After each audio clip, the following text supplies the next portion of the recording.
إن الحمد لله نحمده ونستعينه ونستغفره ونعوذ بالله من شرور أنفسنا ومن سيئات أعمالنا من يهده الله فلا مضل له ومن يضلل فلا هادي له وأشهد أن لا إله إلا الله وحده لا شريك له وأشهد أن محمدا عبده ورسوله أما بعد فإن خير الحديث كتاب الله وخير الهدي هدي محمد صلى الله عليه وسلم وشر الأمور محدثاتها وكل محدثة بدعة وكل بدعة ضلالة وكل ضلالة في النار رب اشرح لي صدري ويسر لي أمري واحلل عقدة من لساني يفقهوا قولي رب أعوذ بك من همزات الشياطين وأعوذ بك رب أن يحضرون أعوذ بالله السميع العليم من الشيطان الرجيم فوجدا عبدا من عبادنا آتيناه رحمة من عندنا وعلمناه من لدنا علما.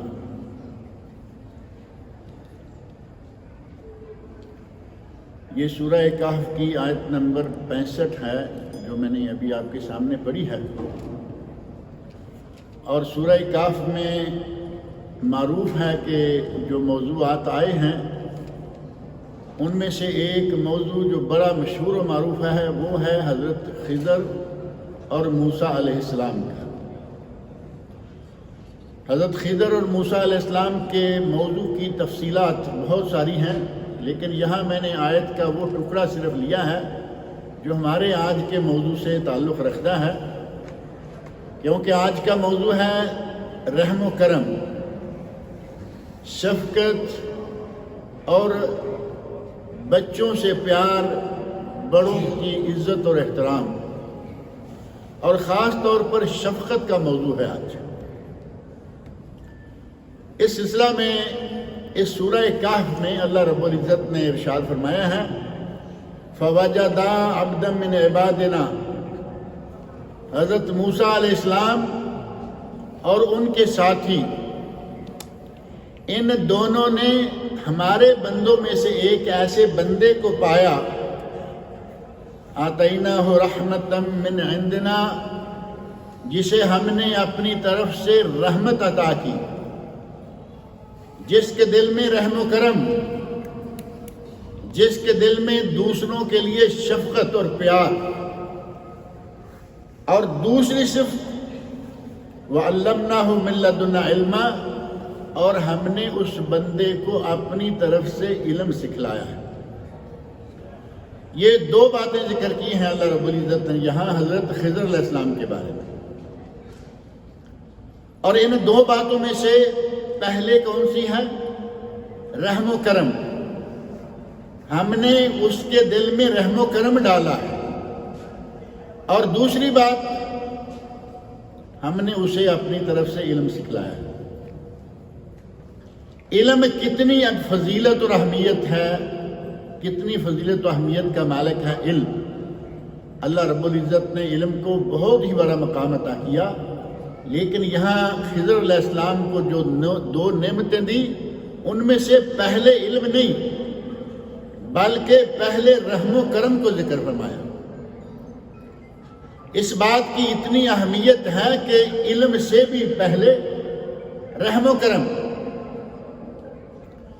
اور اسی حضرت موسیٰ اور خضر علیہ السلام کے واقعہ میں آگے جا کر سورہ کہف کی ہی آیت نمبر 81 میں جو تین کام بڑے بڑے خضر علیہ السلام نے کیے، موسیٰ علیہ السلام نے تینوں پر اعتراض کیا، وہ تو معروف ہے نا۔ ایک کشتی میں سوراخ کر دیا، واقعہ مشہور ہے، طویل ہے۔ دوسرا ایک دیوار بنا دی بغیر اجرت کے، یہ بھی مشہور واقعہ ہے۔ اور تیسرا بھی مشہور واقعہ ہے کہ ایک بچے کو قتل کر دیا، چھوٹا سا بچہ دوسرے بچوں کے ساتھ کھیل رہا ہے، پکڑا اور بچے کو قتل کر دیا۔ حضرت موسیٰ علیہ السلام ہر جگہ پر بڑے صبر سے کام کرتے رہے، لیکن جب جب کوئی ایسی بات آئی جو موسیٰ علیہ السلام کے لیے انوکھی تھی، انہونی تھی، فوراً سوال کر دیا، جبکہ خضر علیہ السلام یہ کہہ چکے ہیں کہ میرے ساتھ رہنے کی شرط یہ ہے کہ تم مجھ سے کوئی سوال نہیں کرو گے۔ پہلا سوال کیا، معذرت کر لی، رکھ لیا، دوسرا سوال کیا، معذرت کر لی، رکھ لیا، اور تیسرا سوال کیا تو کہا ھذا فراق بینی و بینک، اب میرے اور تیرے درمیان فراق، ہم دونوں اب الگ ہو رہے ہیں، ہم اکٹھے نہیں چل سکتے۔ لیکن ساتھ ہی کہا کہ میں تمہیں بتا دوں کہ یہ جو 3 کام میں نے کیے ہیں، یہ پہلی بات یہ کہ میں نے اپنی مرضی سے نہیں کیے، ان کاموں کے کرنے کا حکم مجھے اللہ رب العزت نے دیا ہے، ایک بات۔ اور دوسری بات یہ کہ تینوں کاموں کی وجہ بیان فرمائی جو بالکل معقول تھی۔ ان 3 میں سے بچے کے قتل کے بارے میں سورۃ الکہف کی ہی آیت نمبر 81 میں فرمایا فَأَرَدْنَا أَن يُبْدَلَهُمَا رَبُّهُمَا خَيْرًا مِّنْهُ زَكَاةً وَأَقْرَبُ رُحْمًا، اس بچے کو قتل اس لیے کر دیا ہے کہ میرا رب چاہتا تھا ان والدین کو وہ بچہ عطا کرے جو اس بچے سے زیادہ پاک باز ہوگا اور اس بچے سے زیادہ رحم دل ہوگا۔ یہاں بھی وہی صفت رحم و کرم، رحم دلی اور شفقت۔ پہلا بچہ بڑا ہو کر ظاہر ہے کہ وہ اس طرح نہیں بننے والا تھا کہ وہ اپنے ماں باپ کی خدمت کرتا، اور نہ ہی اس کے دل میں شفقت اور رحمت ہونے والی تھی۔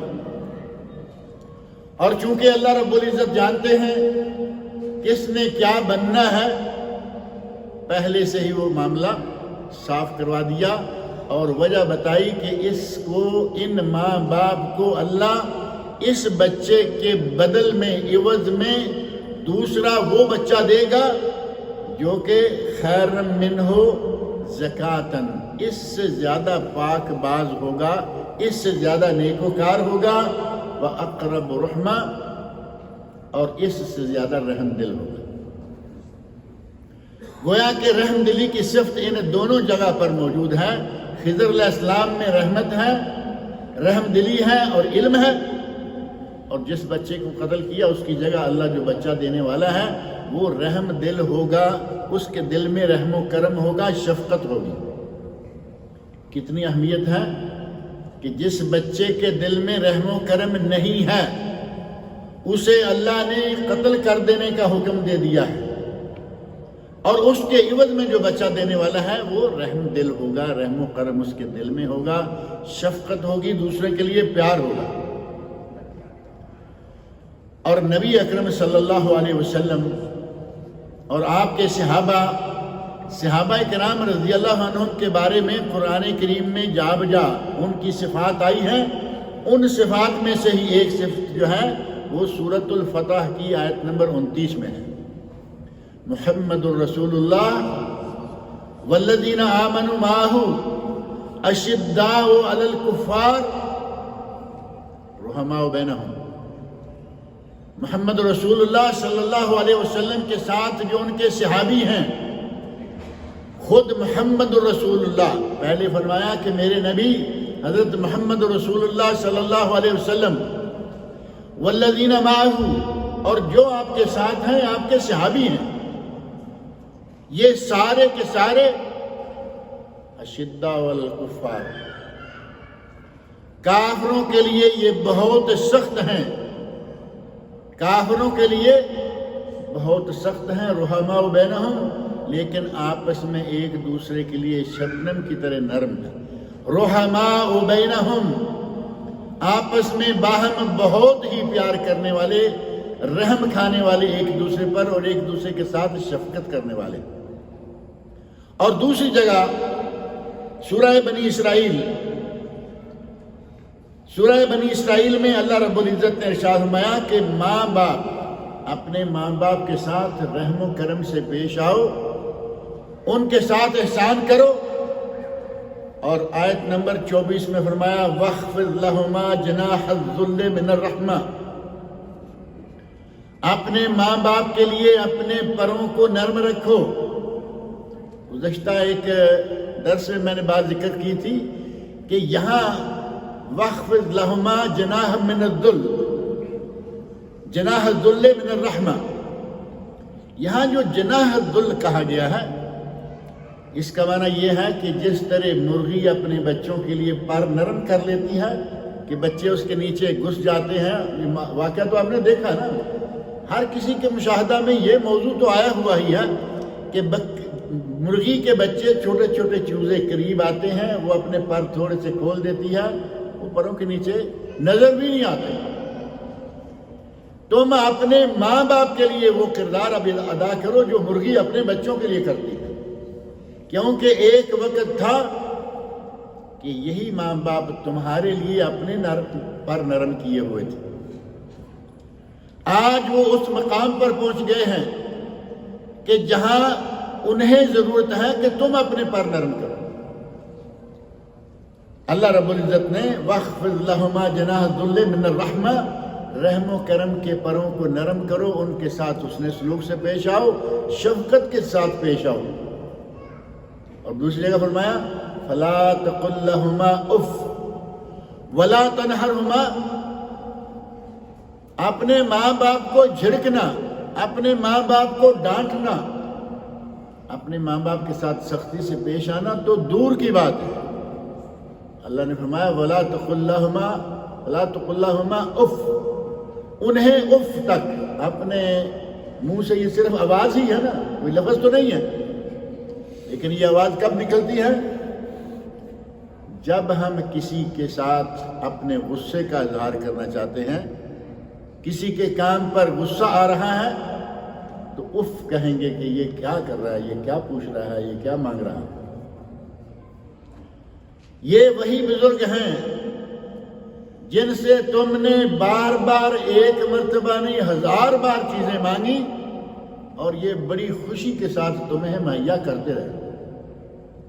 بلکہ کبھی کبھی تو ایسے حالات بھی آ جاتے ہیں، ایسے مواقع بھی آ جاتے ہیں کہ ماں باپ حرام طریقے سے کما کر بھی بچوں کے لاڈ پیار دیکھتے ہیں یا نہیں؟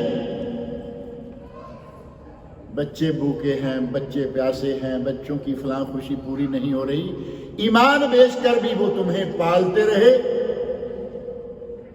آج کتنے کم ظرف ہیں وہ بچے جو اپنے ماں باپ کے لیے یہ مرغی کی طرح پر نرم نہ کریں۔ بچپن میں انہوں نے تمہیں جس طرح پالا، اب تیرا کام ہے کہ تو انہیں پال۔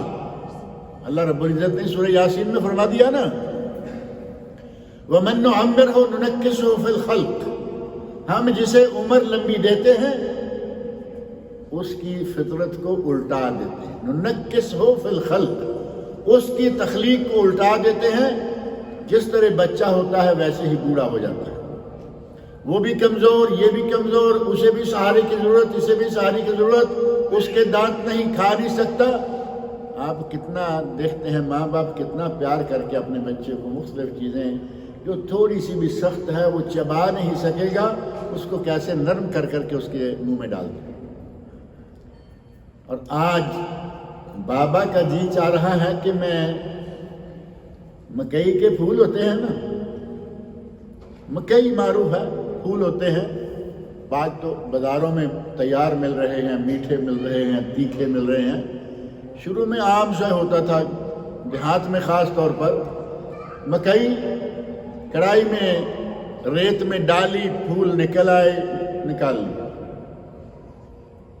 اور ہم نے اپنی آنکھوں سے دیکھا ہے کہ بڑے جو بزرگ ہیں ان کا جی چاہ رہا ہے پھول کھانے کو، ڈائریکٹ پھول کھا نہیں سکیں گے، کیونکہ پھول چاہے کتنا نرم ہے اس کے اندر ایک چھوٹی سی جگہ سخت ہوتی ہے۔ پھولوں کو باقاعدہ پیس کر، کوٹ کر، یعنی اتنے باریک کر کے بھی نہیں کہ وہ آٹا ہو جائے، بہتر انداز سے پیس کر کے ان کا وہ دانہ الگ ہو جائے اور پھول نرم جو ہے وہ الگ ہو جائے، اور بابا حضور آرام سے اپنے منہ میں ڈالیں، اور چبائیں گے تو نہیں لیکن وہ خود بخود گل جائیں گے، منہ میں وہ ٹیسٹ جو مزہ ہے وہ بن جائے گا۔ ایسے لوگ میں سمجھتا ہوں کہ بہت ہوں گے، انہیں معلوم ہے کہ ہمیں بچپن میں نے کیسے پالا تھا، وہ اسی طرح اپنے والدین کے ساتھ بھی سلوک کرتے ہیں۔ رحم و کرم کا جذبہ، سب سے پہلے ہمارے رحم و کرم کے مستحق کون ہیں؟ ہمارے والدین۔ سب سے پہلے جن لوگوں کے ساتھ ہمیں رحم و کرم کرنا ہے وہ ہمارے والدین ہیں۔ اللہ نے فرمایا ان کے لیے اپنی رحمت کے، اپنے رحم و کرم کے، اپنی شفقت کے پروں کو نرم کر لو۔ ذل کا معنی یہ نہیں ہے کہ ان کے سامنے ذلیل ہو جاؤ، بلکہ ان کے لیے رحم و کرم کا مادہ اپنے دل میں پالو۔ اور سورۃ المائدہ میں اللہ رب العزت نے مومنوں کے بارے میں فرمایا اذلۃ علی المومنین، اذلۃ علی المومنین، یہ مومنوں کے لیے نرم دل ہوتے ہیں، مومنوں کے لیے ان کے دلوں میں شفقت ہوتی ہے، عزت علی الکافرین، اور کافروں کے لیے یہ بڑے سخت ہوتے ہیں، کافروں کے لیے آہن لوہا، اور مومنوں کے لیے گلاب کی پتی کی طرح نرم، شبنم کی طرح نرم۔ مومنوں کی صفت یہی ہے کہ جب وہ کافر کے مقابلے میں آتے ہیں تو وہ لوہے کی طرح، فولاد کی طرح مضبوط، سخت، اور جب وہ مومن آپس میں ایک دوسرے کے سامنے آتے ہیں تو وہ انتہائی نرم ہوتے ہیں۔ اللہ رب العزت نے یہ صفت بیان فرما دی۔ اور نبی اکرم صلی اللہ علیہ وسلم کتنے نرم تھے بچوں کے لیے، اور بعض لوگ اس وقت بھی سخت دل تھے۔ آج کے دور میں تو بہت ہیں، لیکن وہاں اس زمانے میں کبھی کبھی کوئی آدمی نظر آتا تھا کہ وہ بڑا سخت دل ہے۔ نبی اکرم صلی اللہ علیہ وسلم نے اپنے نواسے حضرت حسن رضی اللہ عنہ کو پکڑا، چوما، پیار کیا۔ مشہور ہے کہ نواسے نبی صلی اللہ علیہ وسلم کے آپ کو بہت پیارے تھے، جنہیں آپ نے فرمایا کہ اہل جنت کے شباب، اہل جنت کے نوجوانوں میں سے یہ دو نوجوان جو ہیں یہ ان کے سردار ہیں، سیدہ شباب اہل جنہ، اہل جنت کے نوجوانوں کے سردار۔ اور بزرگوں کے سردار کون ہوں گے؟ جو بزرگوں کے سردار ہیں ابو بکر صدیق، عمر فاروق رضی اللہ عنہما، صحابہ میں سے، جن کے بارے میں فرمایا کہ یہ جنت کے شباب کے، جنت کے نوجوانوں کے سردار ہوں گے۔ انہی میں سے ایک سردار حضرت حسن رضی اللہ عنہ۔ ایسے کئی واقعات ہیں۔ ایک واقعہ میں یہ دونوں نبی اکرم صلی اللہ علیہ وسلم میں ممبر پر تشریف فرما ہیں، دونوں آ رہے ہیں، خوبصورت کپڑے پہنے، والدہ نے، حضرت فاطمہ الزہرا رضی اللہ عنہا نے کپڑے پہنے، اور سپیکر تو تھے نہیں کہ آواز پہنچ رہی ہوگی کہ بابا حضور خطاب کر رہے ہیں، ایسا نہیں تھا۔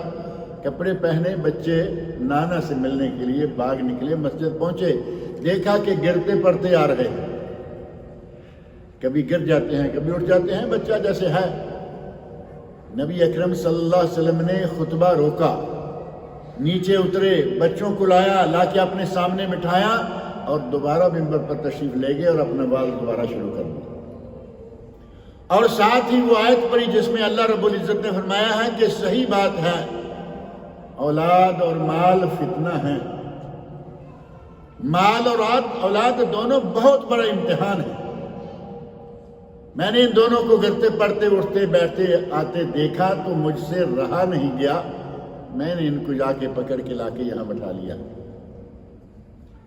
کتنا رحم و کرم ہے نبی اکرم صلی اللہ علیہ وسلم کے دل اقدس میں۔ بچوں کو آتے گرتے پڑتے دیکھ کر گوارا نہیں ہوا کہ میں اپنی بات جاری رکھوں، منبر سے اتر کر جا کر ان کو پکڑ کے لیا۔ آپ تشریف فرما ہیں، صحابہ بھی ہیں، ان میں سے ایک صحابی عرابی ہیں اور اپنے قبیلے کے سردار ہیں، حضرت اقرا بن حابس التمیمی۔ اقرا بن حابس التمیمی رضی اللہ عنہ وہ بھی لوگوں میں موجود ہیں۔ نبی اکرم صلی اللہ علیہ وسلم نے حضرت حسن رضی اللہ عنہ کو پکڑا اور انہیں چوما۔ آپ چومتے تھے، پیار کرتے تھے، گود میں بٹھاتے، کندھے پہ بٹھاتے، کمر پہ۔ ایک واقعہ بڑا معروف ہے نا کہ نبی اکرم صلی اللہ علیہ وسلم سجدہ میں گئے اور انہی نواسوں میں سے ایک نواسہ آ کے کمر پر سوار ہو گیا، آپ نے سجدہ لمبا کر دیا، سجدہ لمبا کر دیا تاکہ بچے کا دل خوش ہو جائے۔ آپ کا کیا جاتا تھا؟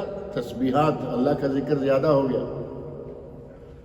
اتنا پیار، چومنا، گلے لگانا، گود میں بٹھانا، ہر طرح کا پیار اور شفقت آپ فرمایا کرتے تھے۔ حضرت حسن رضی اللہ عنہ آپ کے تشریف پاس ہی بیٹھے ہوئے ہیں، آپ نے انہیں بوسہ دیا، چوما، تو حضرت اقرا بن حابس رضی اللہ عنہ جو بدوی علاقے سے، پہلی بات یہ کہ صحرا کے لوگ ذرا سنگ دل ہوتے ہیں، اونٹوں کے ساتھ رہنا، ریت میں رہنا، کوئی کسی کے ساتھ زیادہ میل ملاقات نہیں، چند لوگ یا چند گھروں کا وہ پورے کا پورا ملک ہوتا ہے ان کا، سنگ دلی تھوڑی سی زیادہ ہوتی ہے۔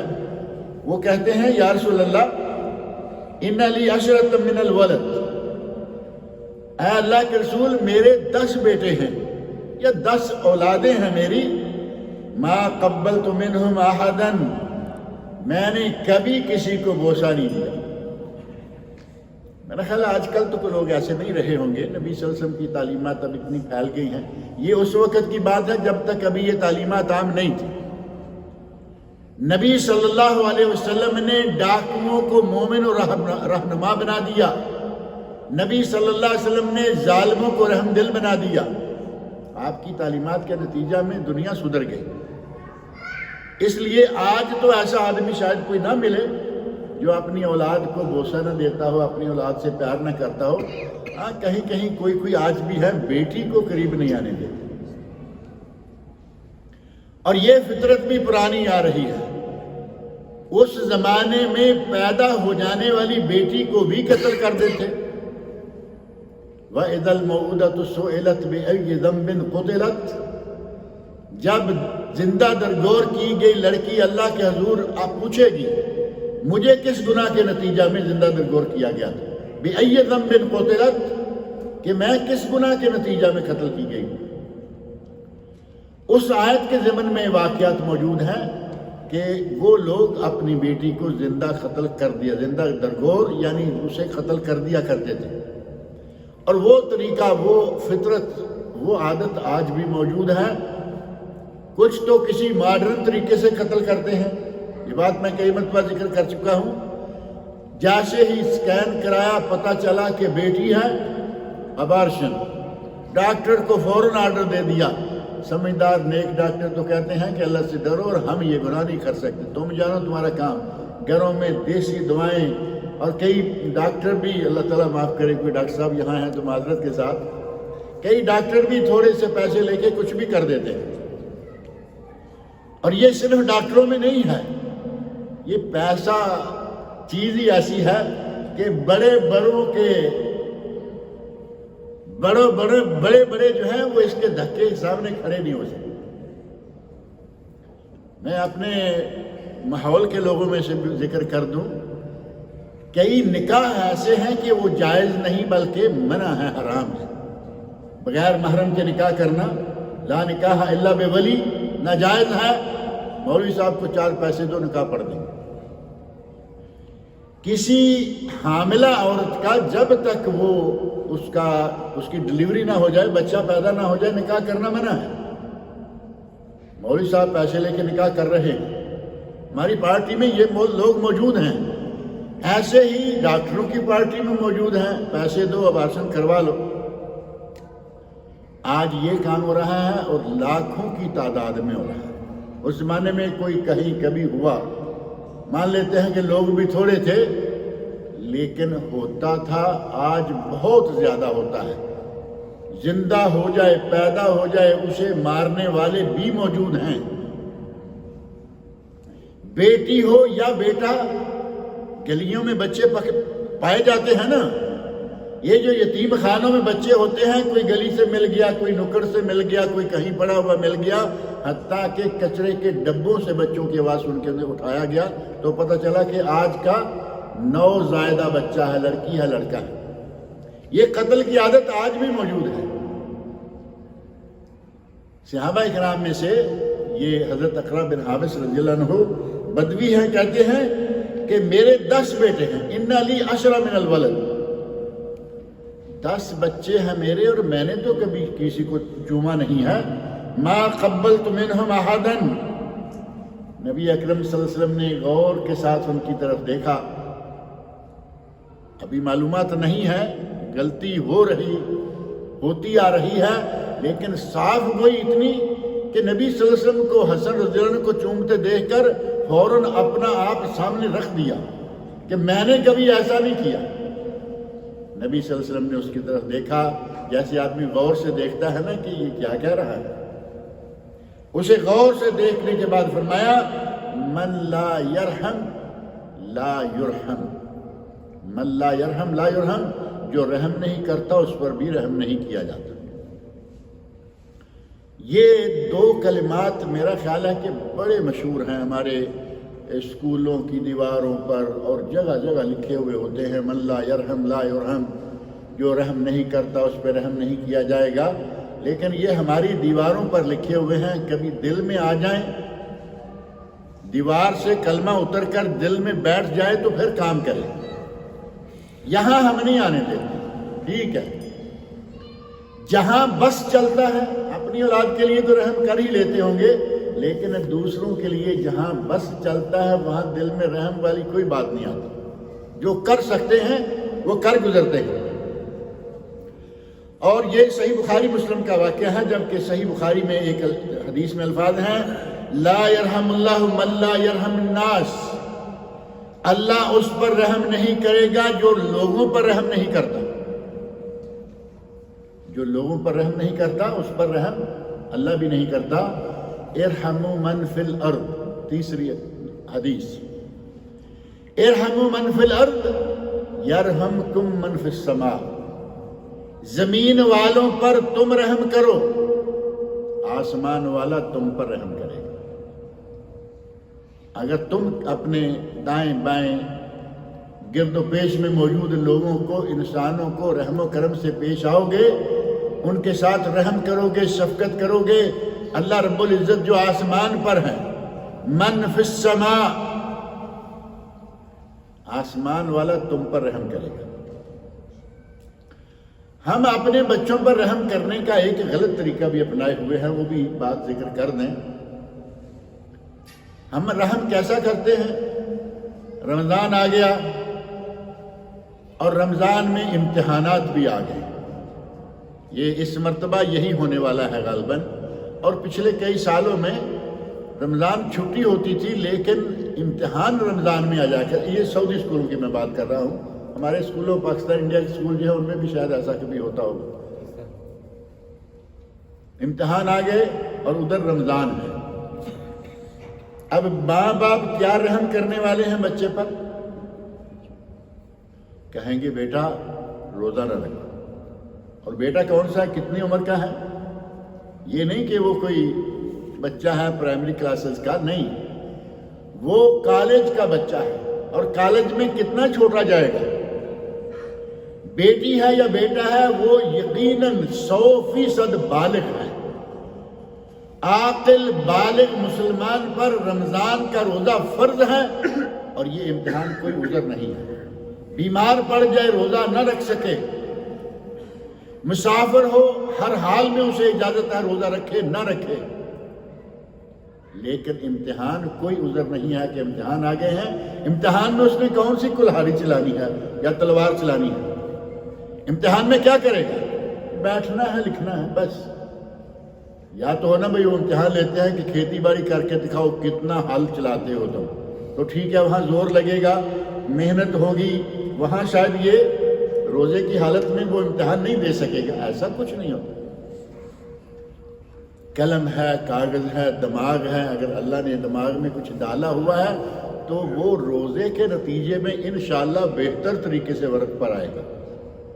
اور اللہ کی اتنی بڑی نافرمانی کر کے سمجھو گے کہ بہت اچھا بچہ امتحان دے گا. ہمارے یہاں یہ رحم ہے، بچے پر رحم کیا اور اسے فرض روزہ چھڑا دیا. اور ایسے واقعات ملتے نہیں جی وہ امتحان کی وجہ سے بچے کے لیے روزے کے ساتھ یہ ہو جائے گا، بچے کے ساتھ تو پتہ نہیں ہوگا نہیں ہوگا، تمہارے ساتھ ہو رہا. بچہ تو شاید تمہارے کہنے کہلانے کے نتیجہ میں اللہ تعالیٰ سے کچھ وہ معافی مانگ جائے کہ میرے ماں باپ نے کہا تھا میں کیا کرتا، اب تمہارا کیا بنے گا؟ ایک رحم یہ کہ روزہ چھڑوا دیا، دوسرا رحم یہ ہوتا ہے ہمارے یہاں والدین کی طرف سے اپنے بچوں پر کہ صبح اٹھنے کے لیے اول تو خود نہیں اٹھتے، اور جو اٹھتے ہیں حاجی صاحب پورے گھر میں سے ایک شخص ہیں وہ مسجد میں باجماعت نماز ادا کرنی ہے۔ خواتین کا مسئلہ الگ ہے، وہ گھروں میں نماز ادا کریں، ان کی گھروں میں نماز افضل ہے۔ یہ ذہن میں رکھے کہ نبی صلی اللہ علیہ وسلم نے، بعض خواتین ضد میں آ جاتی ہیں کہ ہم نے ضرور مسجد میں جانا۔ اگر مسجد میں درس ہونے والا ہے، نماز پڑھ کے درس سنیں گی، کوئی بات نہیں، معقول ہے، کیونکہ یہ ایک الگ اضافی چیز ہے۔ تراویح ہے، قرآن مجید زیادہ نہیں آتا، باجماعت پڑھ کے جائیں گی، کوئی بات نہیں، الگ چیز ہے۔ اگر 5 وقتہ نماز کی بات ہو تو نبی اکرم صلی اللہ علیہ وسلم نے ایک خاتون سے مدینہ منورہ میں جہاں مسجد نبوی ہے اس جگہ بیٹھ کر فرمایا کہ خاتون تم اپنے صحن میں نماز پڑھو۔ ذہن میں رکھیں ذرا، صحن میں نماز پڑھو، تمہاری صحن میں پڑھی ہوئی نماز میری مسجد میں پڑھی ہوئی نماز سے افضل ہے، کیونکہ تم اپنے گھر کے صحن میں ہو۔ اور اگر تم صحن کی بجائے کمرے میں ہو جاؤ تو کمرے میں پڑھی گئی نماز میری مسجد میں نماز پڑھی گئی سے بھی زیادہ افضل ہے، پہلی سے بھی زیادہ افضل ہے۔ اور اگر تم کوٹھڑی میں ہو جاؤ تو اور بھی زیادہ افضل ہے۔ کوٹھڑی کون سی ہے؟ کوٹھڑی اب یہ میرا خیال ہے آسانی کے ساتھ یہ سمجھ لے کہ یہ کمرہ ہے، جو مسجد کا حال ہے یہ کمرہ ہے، یہ دروازہ بند ہو گیا، آگے جو حصہ ہے یہ کوٹھڑی ہے، یعنی کمرے کے اندر سے اگلا کمرہ جو ہوتا ہے وہ کوٹھڑی شمار ہوتا ہے۔ نبی صلی اللہ علیہ وسلم نے کوٹھڑی میں پڑھی گئی نماز کو عورت کے لیے افضل ترین قرار دیا، اور مقابلتاً کون سی مسجد ہے؟ محلے کی مسجد نہیں، نبی صلی اللہ علیہ وسلم کی مسجد، مسجد نبوی، جس میں ایک نماز کا ثواب مردوں کے لیے مسجد کی نماز سے 1000 گنا زیادہ ہے، اور ایک ضعیف روایت میں یہ بھی آتا ہے کہ 50,000 گنا زیادہ ہے۔ مکہ مکرمہ میں تو 1 لاکھ ہے نا، مسجد حرام میں ایک نماز باہر کی نماز سے 1 لاکھ گنا زیادہ، اور مسجد نبوی ضعیف روایت 50,000، لیکن صحیح سند سے ثابت روایت میں 1000 نماز۔ لیکن عورت کی نماز خود نبی صلی اللہ علیہ وسلم ہمارے ہیں کہ میری مسجد کی نسبت تمہارے گھر میں، صحن میں، کمرے میں، کوٹھی میں افضل ترین نماز ہے۔ مردوں کے لیے مسجد میں نماز پڑھنی ہے، اور مرد میں 8-10 لوگ گھر میں موجود ہیں، مرد خواتین ملا کے کر لے۔ آج کل تو 8-10 کم ہی ہوتے ہیں، کیونکہ آج کل تو ہمارے 2 والا وقت آ گیا نا، لیکن ابھی بھی کچھ لوگ ہیں جن کے گھروں میں الحمدللہ 8, 7, 6, 5 لوگ ہوتے ہیں۔ ان سارے لوگوں میں سے ایک صاحب، ہمارے یہاں دیہات میں کہتے ہیں کہ سارے گھر میں سے صرف حاجی صاحب نماز پڑھتے، یعنی جو بڑا ہے ان میں سے حج کر چکا ہے، کہتے ہیں کہ پورے گھر میں سے صرف حاجی صاحب نماز پڑھتے۔ حاجی صاحب اٹھتے ہیں، دیکھتے ہیں بچہ سویا ہوا ہے، بیچارے کی نیند خراب ہوگی، صبح اسے سکول بھی جانا ہے، سکول کے لیے بڑا ٹائم پر جگائیں گے حاجی صاحب بھی اور حاجن بھی، لیکن نماز کے لیے، کسی بھی نماز کے لیے نہ یہ کہیں گے کہ نیند سے اٹھو، اور نہ یہ کہیں گے کہ ٹیلی ویژن کو چھوڑو، نہ یہ کہہ سکتے ہیں کہ یہ تم لیپ ٹاپ کھول کے جو بیٹھے ہوئے ہو 6 گھنٹے سے چھوڑو، جاؤ نماز پڑھو۔ ہمارے یہاں بچوں پر رحم کا یہ انداز ہے، یہ سراسر غلط انداز ہے۔ قیامت کے دن سب سے پہلے جس چیز کا حساب ہوگا، اول ما یحاسب بہ العبد یوم القیامہ الصلاۃ، قیامت کے دن سب سے پہلے حساب ہوگا نماز کا۔ نماز کا مسئلہ حل ہو گیا، سمجھے کہ آگے کا معاملہ آسان ہو گیا۔ اور ایک دوسری روایت میں آتا ہے کہ سب سے پہلے جو حساب و کتاب ہوگا وہ خون کا ہوگا، اور خون کا حساب و کتاب جو ہے وہ ہے حقوق العباد میں سے، اور نماز کا حقوق اللہ میں سے، یعنی ان میں کوئی تضاد نہیں۔ کوئی کلیش نہیں ان دونوں حدیثوں میں، ایک کا تعلق حقوق اللہ سے ہے، دوسرے کا حقوق العباد سے ہے۔ سب سے پہلے نماز کا، سب سے پہلے قتل و خون کا حساب، دونوں حدیثیں اپنی جگہ پر صحیح ہے۔ غرض یہ کہ اللہ رب العزت نے رحم و کرم کا حکم دیا ہے ہر کسی پر، والدین سب سے پہلے مستحق ہیں، ہماری اولاد اس کے بعد اس کا استحقاق آتا ہے، اس کی باری آتی ہے، لیکن جائز اور صحیح رحم و کرم ہو، شفقت وہ نہ ہو کہ بچے کو دین سے دور کرے، بلکہ شفقت وہ ہو کہ بچہ دیندار، اسے قرآن سکھائیں، اسے نماز سکھلائیں، اسے دین سکھلائیں، بچے کو مسلمان بنائیں۔ ہمارے یہاں بڑی کوشش کر کے زیادہ سے زیادہ کسی قاری کو پیسہ اللہ تعالیٰ نے دیا ہوا ہے، قاری صاحب کو انہوں نے مقرر کر دیا ٹویٹر کے طور پر، وہ قاری صاحب گھر میں آتے ہیں، آ کے قرآن پڑھا کے چلے جاتے ہیں، بات ختم۔ قرآن میں کیا ہے اس کے لیے ہمیں قاری کوئی نہیں ملتا یا مولوی کوئی نہیں ملتا۔ ایک مرتبہ نازلہ قرآن جو ہے وہ والدین شاید یہ سمجھتے ہیں کہ یہ ہمارا فرض ہے، جبکہ قرآن صرف تلاوت کے لیے نہیں ہے، قرآن ترجمہ کے لیے، تفسیر کے لیے، تدبر کے لیے، عمل کے لیے نازل ہوا۔ قرآن ہمارا نظام حیات ہے، نظام زندگی ہے۔ اب نظام حیات، نظام زندگی کو کیسے اپنائیں گے جب ہم جانتے نہیں کہ قرآن میں ہے کیا؟ اور اگر قاری حضرات کو برا نہ لگے تو میں یہ بھی کہہ دوں کہ خود قاری صاحب کو نہیں پتا کہ میں جو پڑھا رہا ہوں اس کے اندر اللہ نے کیا حکم دیا۔ قاری صاحب بھی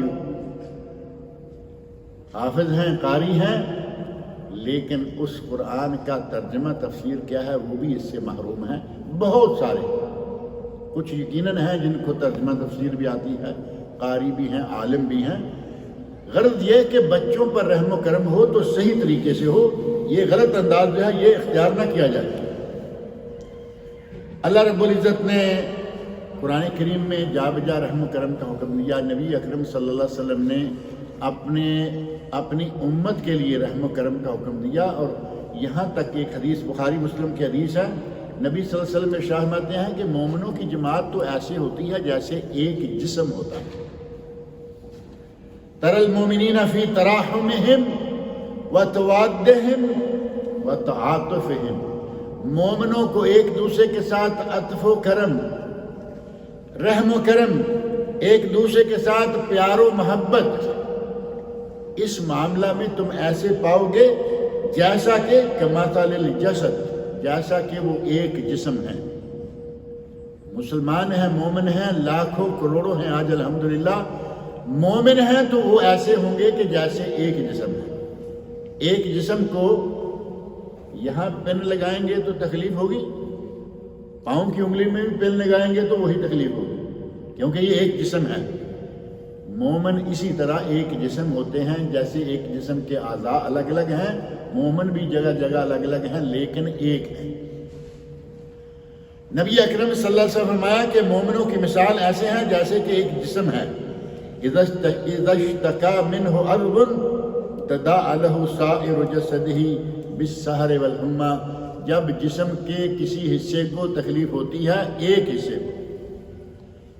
حصے کو تکلیف ہوتی ہے تو سارا جسم جو ہے وہ رات بھر سو نہیں سکتا، بخار میں مبتلا ہو جاتا ہے۔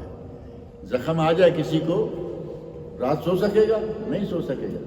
زخم یہاں آیا ہے، پاؤں میں آیا ہے، کہیں بھی آیا ہے، نہ رات کو وہ سو سکے گا اور نہ ہی وہ سونے کے لیے اس کو چھوڑے گا، بخار الگ ہو چکا ہے۔ عموماً زخم سے یا کوئی بھی تکلیف زیادہ ہو تو اس سے بخار ہو جاتا ہے۔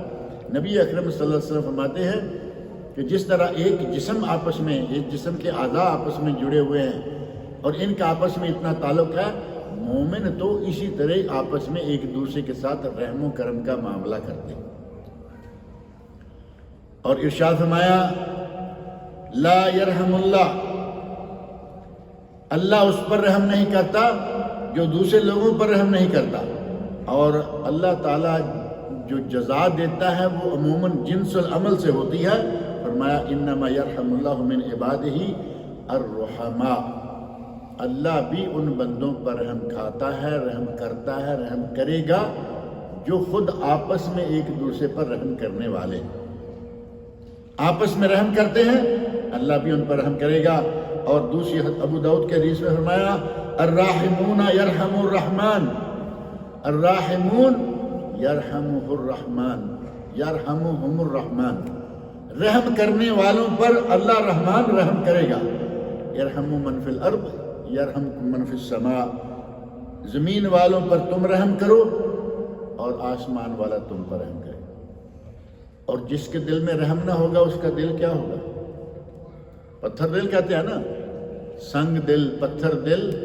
اور نبی اکرم صلی اللہ علیہ وسلم نے فرمایا کہ وہ صرف سنگ دل، پتھر دل نہیں، وہ ساتھ ہی شقی بھی ہے۔ شقی بدبخت کو کہتے ہیں۔ بچہ جب ماں کے پیٹ میں جس وقت اس کی روح پھونکی جاتی ہے تو اس وقت دیگر باتوں کے علاوہ یہ بھی لکھا جاتا ہے شقی ام سعید، یہ نیک بخت ہوگا یا بدبخت ہوگا۔ تو جو آدمی رحم نہیں کرتا اس کے بارے میں فرمایا لا تنزع الرحمہ الا من شقی، صرف شقی بدبخت کے دل سے رحم و کرم کا مادہ نکالا گیا ہوتا ہے، ورنہ جس آدمی میں شقاوت نہیں، سعید ہے، خوش بخت ہے، خوش نصیب ہے، وہ یقیناً رحم کرنے والا بھی ہوتا ہے، رحم و کرم اس کے دل میں ہوتا ہے۔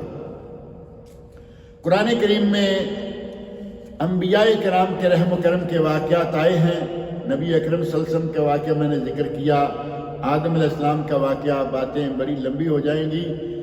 نبی صلی اللہ علیہ وسلم نے دیکھا کہ آدم علیہ السلام بیٹھے ہوئے ہیں، ایک طرف روشن چہرہ بے شمار لوگ ہیں، دوسری طرف سیاہ منہ والے، کالے منہ والے۔ سیاہ منہ والے کالے منہ والے فرق ہے یا نہیں؟ تھوڑا سا کالے منہ والے یعنی بد عمل لوگ، گناہ گار لوگ ہیں، بے شمار ہیں۔ نبی اکرم صلی اللہ علیہ وسلم فرماتے ہیں، حضرت جبرائیل امین ساتھ ہیں، معراج کا واقعہ، جب آدم علیہ السلام ایسے دیکھتے ہیں تو ہنستے ہیں، خوش ہوتے ہیں، خوشی کے ساتھ ہنستے بھی ہیں، اور جب اس طرف دیکھتے ہیں تو رونا شروع کر دیتے ہیں۔ یہ کون ہے؟ آدم علیہ السلام کی اولاد میں سے بدبخت گناہ گار ہیں، ان میں کافر بھی شامل ہیں، مشرک بھی شامل ہیں، اور ظاہر ہے کہ جتنے بھی بڑے بڑے گناہوں کو فاسق و فاجر لوگ ہیں وہ بھی ان میں شامل ہیں۔ آدم علیہ السلام کے رحم و کرم کا واقعہ یہ نبی اکرم صلی اللہ علیہ وسلم نے بیان فرمایا ہے معراج کے ضمن میں۔ ابراہیم علیہ السلام، حضرت ابراہیم علیہ السلام کے رحم و کرم کا واقعہ، حضرت موسیٰ علیہ السلام کا واقعہ، حضرت یحییٰ علیہ السلام کا واقعہ، حضرت عیسیٰ علیہ السلام کا واقعہ، ان سب انبیاء کے واقعات کے یہ بڑے رحم و کرم والے تھے، اور کیسے کیسے رحم و کرم کیا انہوں نے، بات لمبی ہو جائے گی۔ انبیاء کرام کو اللہ رب العزت نے یہ شرف دیا تھا کہ وہ ہر کسی پر رحم کرتے تھے، شفقت سے پیش آتے تھے۔ ہمارے نبی صلی اللہ علیہ وسلم کے تو اتنے واقعات ہیں، سیرت کی کتابیں بھری ہوئی ہیں۔ طائف والوں کے لیے اللہ نے جبرائیل علیہ السلام کو بھیجا، ساتھ ملک الجبال کو بھیجا، کہا کہ جاؤ جا کے میرے نبی سے پوچھو کہ کیا کرنا ہے، ان طائف والوں کا کیا کریں گے۔ تو نبی اکرم صلی اللہ علیہ وسلم نے کیا فرمایا؟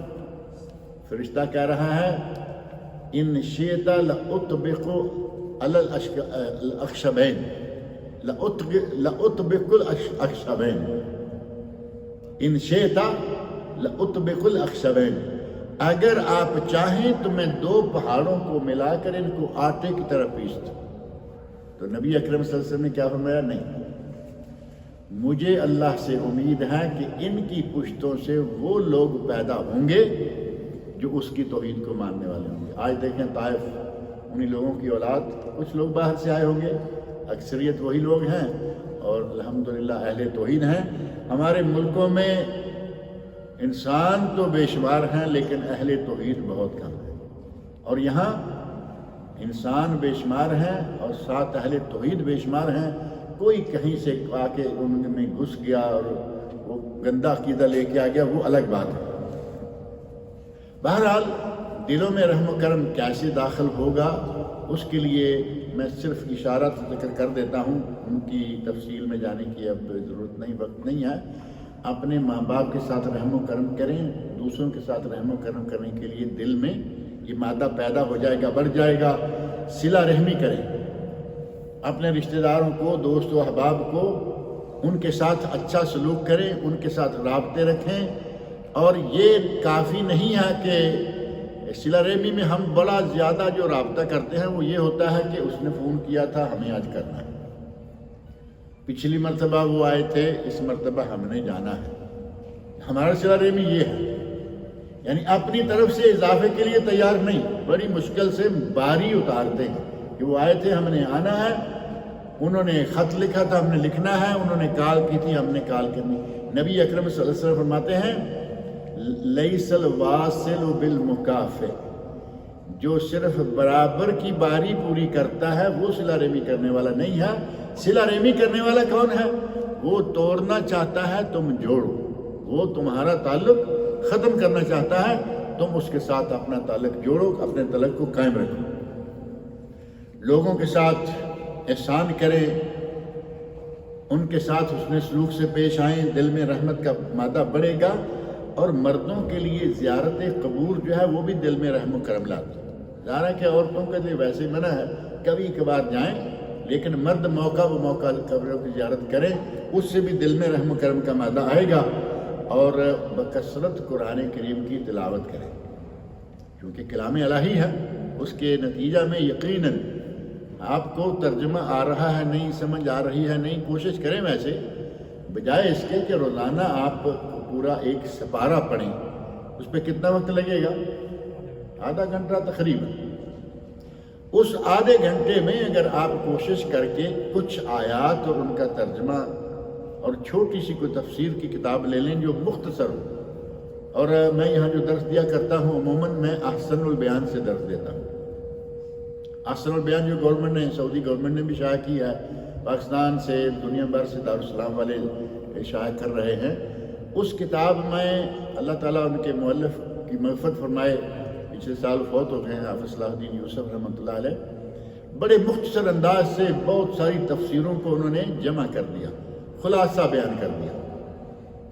اس طرح کی تفسیر ساتھ ہو، آدھے گھنٹے میں آپ انشاءاللہ 2-4 آیات یا 1 صفحہ 2 صفحہ پڑھ جائیں گے، 3 صفحے پڑھ جائیں گے، ساتھ ترجمہ اور مختصر تفسیر بھی دیکھ لیں گے، ہمیں اللہ کا پیغام کیا ہے وہ بھی سمجھ جائیں گے۔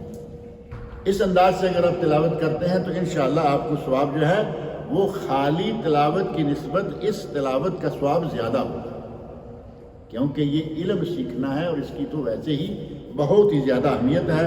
اور کثرت کے ساتھ ذکر الہی کریں، کثرت کے ساتھ ذکر الہی کریں، ذکر الہی کے نتیجہ میں بھی بندے کے دل میں رحم و کرم پیدا ہوتا ہے۔ اللہ رب العزت سے میری دعا ہے کہ وہ مجھے اور آپ سب لوگوں کو نیک عمل کی توفیق عطا فرمائے۔